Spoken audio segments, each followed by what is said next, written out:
नमस्ते मेरे प्यारे दोस्तों, मैं आपकी लीगल एडवाइजर खुशबू जांगेड़ और आपके अपने YouTube चैनल वकील करो में आपका स्वागत करती हूं। आज आप मेरे चेहरे पर एक अलग ही चमक देख रहे होंगे। इसका कारण है ये पीछे का बैकग्राउंड। यस, इसको शायद आपने ये बैकग्राउंड पहले भी देखा भी होगा। ये है इलाहाबाद हाई कोर्ट की फोटो। इलाहाबाद हाई कोर्ट ने एक इतना अच्छा और इतना शानदार जजमेंट पास किया है, इसी की वजह से आज मैं इतना खुश हूं और उसी जजमेंट के बारे में आज हम इस वीडियो में डिस्कस करने वाले हैं। वैसे तो आप सभी को पता है कि हमारे आईपीसी में 2013 में बहुत सारे अमेंडमेंट हुए थे जब निर्भया का केस हुआ था। निर्भया का केस जब भी मैं बात करती हूँ, उसके बारे में डिस्कस करती हूँ, मेरे रोंगटे खड़े हो जाते हैं कि किस तरीके से, किस ब्रूटली तरीके से निर्भया के साथ में गैंग रेप किया गया था और उसकी निर्मम हत्या कर दी गई थी। लेकिन इसके बाद में हमारे आईपीसी में बहुत सारे अमेंडमेंट हुए थे 2013 में, जिसमें से एक अमेंडमेंट था रेप के सेक्शन की डेफिनेशन में। इसके साथ ही सेक्शन 376 ऑफ डी आईपीसी भी जोड़ा गया था। इससे पहले 376 डी जो आईपीसी में नहीं था।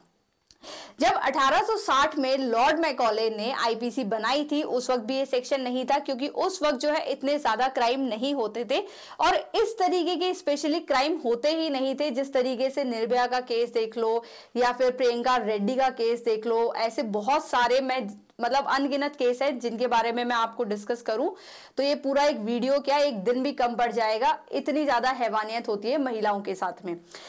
इन्हीं महिलाओं की प्रोटेक्शन के लिए आईपीसी में लगातार टाइम टू टाइम बहुत सारे अमेंडमेंट होते आए हैं। ये तो बात हो गई कि अच्छाई की कि हाँ, महिलाओं के लिए हमारी सरकार, हमारी जो है यहाँ पर पार्लियामेंट कहें या फिर हमारे कोर्ट कहे, हमेशा अच्छे अच्छे जजमेंट पास करती है और महिलाओं को हमेशा प्रोत्साहन करती है। लेकिन जब हम दूसरी तरफ बात करें, महिलाओं के लिए जिस भी तरीके के ये जो एक्ट बने हुए हैं या फिर सेक्शन बने हुए हैं या फिर अधिनियम बने हुए हैं जो कि महिलाओं के प्रोटेक्शन प्रोवाइड करवाते हैं, महिलाओं के वेलफेयर के लिए है, लेकिन महिलाएं ही उन्हीं जो है सेक्शन का, उन्हीं इतने सारे जो है प्रोटेक्शन जो दिए हुए हैं, उन सभी का गलत फायदा उठाती है। इसी प्रकार से सेक्शन 376 डी भी है कि महिला रेप कर देती है। महिलाओं ने भी कई बार रेप करे हैं लड़कों के, लेकिन महिलाओं को सेक्शन 376 ऑफ आईपीसी के अंतर्गत लायबल नहीं माना जा सकता। क्यों? क्योंकि आईपीसी का सेक्शन 375 बात करता है रेप की डेफिनेशन की, जिसके अंतर्गत साफ साफ लिखा हुआ है कि a man can only commit, a women can not commit a rape. तो इस तरीके से एक महिला को कभी भी रेप के लिए लायबल नहीं माना जा सकता, रेप के लिए उसे कभी भी पनिश नहीं किया जा सकता। लेकिन इसी तरीके से ये जो सेक्शंस हैं जो कि महिलाओं के वेलफेयर के लिए बने हुए हैं, लेकिन महिलाएं क्या करती हैं, इनका गलत इस्तेमाल करती हैं। तो ये जो इलाहाबाद हाई कोर्ट है, इसने 14 फरवरी को एक लैंडमार्क जजमेंट पास किया है। चलिए उस लैंडमार्क जजमेंट के बारे में डिस्कस करते हैं, जिसमें जस्टिस शेखर कुमार यादव ने यह कहा है कि एक महिला को भी सेक्शन 376 डी ऑफ आईपीसी के अंतर्गत लायबल माना जा सकता है गैंग रेप के लिए। अब देखते हैं जस्टिस शेखर कुमार ने क्या कहा था कि woman can also be held guilty of gang rape if she has facilitated act of rape with group of persons. इसका मतलब ये है कि यदि कोई महिला किसी गैंग रेप में कुछ भी सहायता प्रदान करती है, किसी भी तरीके की मदद करती है गैंग रेप करने में, या गैंग रेप के जो आरोपी है उनके साथ में किसी भी तरीके का at the time of incident यदि कुछ भी सहायता करती है, तो उस महिला को भी सेक्शन 376 डी ऑफ आईपीसी के अंतर्गत गैंग रेप के लिए लायबल माना जाएगा। यस, गैंग रेप के लिए ही लायबल माना जाएगा। उससे भी वही पनिशमेंट मिलेगी जो एक व्यक्ति ने, जिस व्यक्ति ने गैंग रेप किया हो। यहां पर मैं आपको ये क्लियर कर देती हूं कि गैंग रेप के लिए कौन कौन लायबल माना जा सकता है। फॉर एग्जांपल, एक लड़की के साथ में 5 लड़के हैं यहाँ पर, और 5 लड़के हैं यहाँ पर, वो सारे मिलकर के सर गैंग रेप कर रहे हैं। लेकिन 5 लड़कों में से सिर्फ और सिर्फ मान लो एक लड़के ने उस लड़की के साथ में गैंग रेप किया है और बाकी 4 खड़े लड़के वहां पर देख रहे थे या फिर किसी तरीके की सहायता प्रदान कर रहे थे, या डोर बंद कर रहे थे, या महिलाओं को पकड़ के रखे थे, या महिला को वहां पर खींच रहे थे। तो यहां पर उन चारों पर भी यही आईपीसी का सेक्शन 376 डी जो है वो एप्लीकेबल होगा। इसका मतलब ये नहीं है कि सिर्फ एक आदमी ने, मतलब जो 5 आदमी थे उसमें से सिर्फ एक आदमी ने गैंग रेप किया है, मतलब उसके साथ में रेप किया है, तो उसको सिर्फ लाइबल नहीं माना जाएगा, बाकी 4 को भी यहां पर लाइबल माना जाएगा। तो ये था यहां पर गैंग रेप के लिए लाइबिलिटी का ऑप्शन। अब यहां पर जो आईपीसी का सेक्शन 376 डी है उसमें साफ साफ लिखा हुआ है अ वर्ड पर्सन। यहां पर मैं आपको लिखती हूं कि ये लिखा हुआ है वहां पर पर्सन।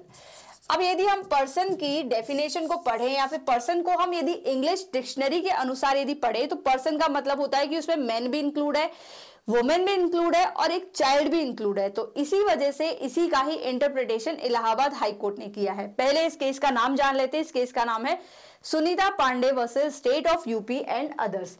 इस केस की जो है शुरुआत हुई थी 2015 में। 2015 में एक नाबालिग लड़की जिसकी उम्र 15 साल थी उसके साथ में गैंग रेप हुआ था। उस लड़की से जब बयान लिए गए तो लड़की ने ये कहा कि गैंग रेप के समय एक सुनीता पांडे नाम की महिला भी उपस्थित थी। तो यहाँ पर लोअर कोर्ट ने सुनीता पांडे को सम्मन जारी किया कि आप कोर्ट में पेश हो, आपके खिलाफ सेक्शन 376 डी के अंतर्गत जो है सम्मन जारी किया गया है। तो इस आदेश के खिलाफ सुनीता पांडे पहुंच जाती है Allahabad high court. Allahabad high court ने अभी 14 जनवरी को यह जजमेंट पास किया है कि एक महिला जो सुनीता पांडे थी वो गैंग रेप के समय उन आरोपियों के साथ में थी और वो वहां पर खड़ी खड़ी देख रही थी। उसने ना तो उस लड़की के साथ में जो भी गैंग रेप कर रहा था उसे रोकने की कोशिश नहीं करी, इवन उस लड़की को वहां पर वो पकड़ के बैठी रही, कभी डोर बंद करती रही, तो कभी उसने किसी भी तरीके की बहुत सारी वहां पर सहायता प्रदान करी थी। तो बेसिकली यहां पर इलाहाबाद हाईकोर्ट ने ये कहा कि सुनीता पांडे ने उस लड़की के साथ में कर रहे लड़के जो गैंग रेप कर रहे थे उसके साथ में उसने फैसिलिटेटेड किया, यानी कि उसको सहायता प्रदान कर रही थी वो सुनीता यादव। इसीलिए यहां पर सुनीता पांडे को आईपीसी के सेक्शन 376 डी ये रहा, आईपीसी का सेक्शन 376 डी के अंतर्गत जो है लाइबल माना गैंग रेप के लिए।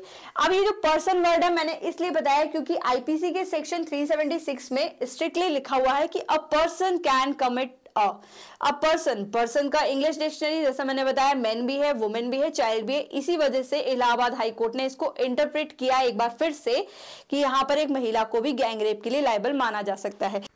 तो ये था पूरा केस। इस केस का नाम आप याद कर लीजिए क्योंकि एक लैंडमार्क जजमेंट है जो कि इलाहाबाद हाई कोर्ट ने दिया है, Sunita Pandey versus state of UP and others. इस केस में ऑनरेबल हाई कोर्ट ने साफ कह दिया है कि वुमन को जो है गैंग रेप के लिए लाइबल माना जा सकता है और यहाँ पर एक महिला को सेक्शन 376 डी ऑफ आईपीसी के अंतर्गत लाइबल माना गया है और उसे अब उसके अंतर्गत यहाँ पर पनिश किया जाएगा। मैं उम्मीद करती हूं कि मेरे द्वारा दी गई इंफॉर्मेशन आपको पसंद आई होगी, तो आप प्लीज इस वीडियो को लाइक करें, शेयर करें, साथ ही साथ सब्सक्राइब करें हमारे यूट्यूब चैनल वकील करो को। इसी तरीके की और भी मैं इंफॉर्मेशन लेकर के आपके सामने आती रहूंगी और इक्वालिटी से रिलेटेड हम बात करते रहेंगे। तो जय हिंद, जय भारत।